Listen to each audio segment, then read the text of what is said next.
Hello guys, कैसे हैं आप सब लोग। और उम्मीद करूंगा ठीक चल रहा होगा।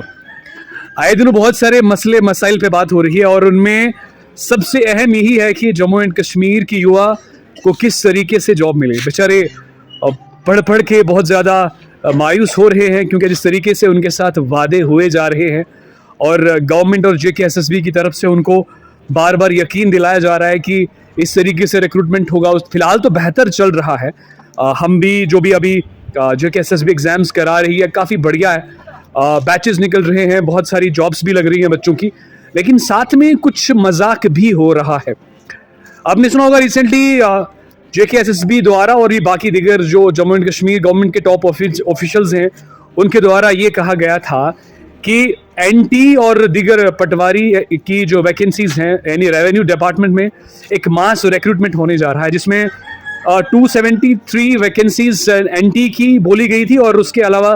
नियर अबाउट 1200 एंड समथिंग के आसपास पटवारी की वैकेंसीज की बात हो रही थी। लेकिन आपने देखा होगा कि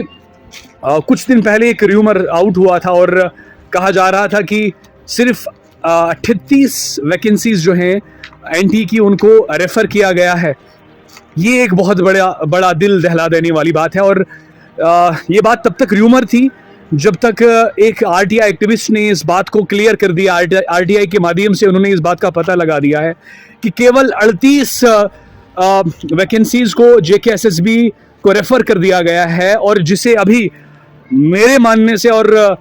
मैं चूँकि जम्मू एंड कश्मीर की युवा के बिहाफ से बात कर रहा हूँ, ये एक बहुत बड़ा मजाक है उनके साथ के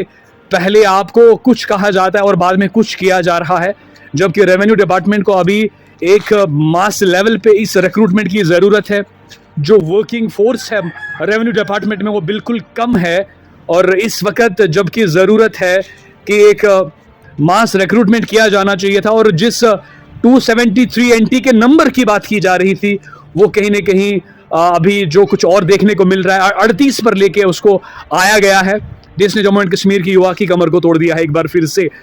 मैं यही पूछना चाहता हूं इस माध्यम से जम्मू एंड कश्मीर की युवा के बिहाफ से जो भी जॉब एस्पायरेंट्स हैं कि ऐसा क्यों किया जा रहा है बार बार। कभी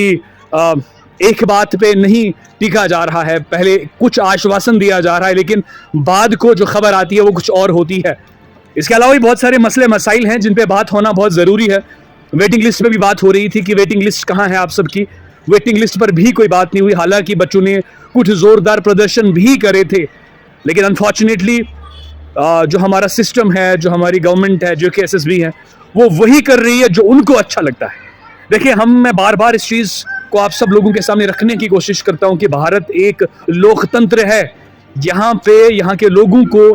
खुश करना यहाँ की गवर्नमेंट्स का कर्तव्य है और जो उन पे भरोसा किया जाता है 5 साल के लिए या इसके अलावा भी जो ट्रस्ट उन पे जताया जा रहा है, जो लोग अपनी कंसेंट गवर्नमेंट्स को देते हैं और भी दिगर एजेंसीज को जो इस कार को संभालते हैं, वैसा देखने को नहीं मिल रहा है। ऐसा लग रहा है कि वो ऑटोक्रेटिक सेटअप है, एरिस्टोक्रेटिक सेटअप है। जो बड़े बड़े लोगों को लगता सही है उसे ज़बरदस्ती फोर्सिबली लोगों को अपनाने पर मजबूर किया जाता है और ये एक बहुत बड़ा दुर्भाग्य है अगर हमारे सिस्टम में इस किस्म के काम हो रहे हैं। और मैं आज बहुत दिनों के बाद एक वीडियो आप सबके लिए अपलोड इसलिए कर रहा हूँ, इसका रीज़न ये है क्योंकि कोशिश कर रहा था मैं खामोश रहूँ, कोशिश कर रहा था कि चीज़ें बेहतर हों, लेकिन चूँकि जब वो कहते हैं ना वो पानी सर से ऊपर निकल जाए तो मजबूर होता है इंसान इस बात को रखने के लिए कि भाई ये गलत हो रहा है। फिलहाल JKSSB ने जो कार जिस कार्यरत पे वो सवार थे काफ़ी बेहतर लग रहा था, लेकिन साथ में अभी जो NT की बात आ रही है 38 वैकेंसीज की बात हो रही है, जबकि 273 की बात पहले की जा रही थी। और उसके साथ साथ में अगर RTIs को भी देखा जाए, जिस तरीके से RTIs की जो रिपोर्ट सामने आई, जो उनको खबर वहाँ से मिली वो कुछ और बता रही है, लेकिन जो यहाँ पे पब्लिक किया जा रहा है वो कुछ और है। इस बीच मेरा ये जम्मू एंड कश्मीर की गवर्नमेंट और JKSSB से रिक्वेस्ट ही करना चाहूँगा क्योंकि मैं एक आम सा सिविलियन हूँ, मेरी बात कहाँ तक जाएगी, लेकिन मुझे ये भरोसा है, मुझे यकीन है कि जब आवाम जाग जाती है तो इनकलाब आते हैं, जब आवाम जाग जाती है तो तब्दीलियाँ आती हैं। जम्मू एंड कश्मीर की आवाम, JKSSB और तमाम बड़े ओहदेदारान से रिक्वेस्ट करता हूँ मैं कि इस किस्म की जो हरकत है इनको बंद कर दिया जाए। अगर 273 वैकेंसीज हैं तो उनको पब्लिश किया जाए, उनको एडवर्टीज़ किया जाए ताकि एक इक्वल अपॉर्चुनिटी मिले सब बच्चों को और उन्हें जॉब मिले, क्योंकि इस टाइम पे जिस हालात में जम्मू एंड कश्मीर की युवा पीढ़ी फंसी है, इसको यहाँ से रेस्क्यू कैसे किया जाए, ये एक बहुत बड़ा सवाल निशान है। अगर ये वक्त डूब गया, ये जो जनरेशन डूब के चली गई, एक जनरेशन गैप क्रिएट कर देगा जो हमारी जम्मू एंड कश्मीर की ओवरऑल, चाहे आप इकोनॉमी की बात करें, ग्रोथ की बात करें, उसमें एक वो कहते हैं ना ब्लैक स्पॉट रहेगा हमेशा। एक इस चीज को एक ऐसा चिन्ह रहेगा जो हमारी उस कहते हैं ना वो गिरती हुई डूबती हुई नैया को हमेशा याद कराएगी। फिलहाल दोस्तों आज के लिए इतना ही, मिलेगा आगे नई बात से, तब तक के लिए जय हिंद।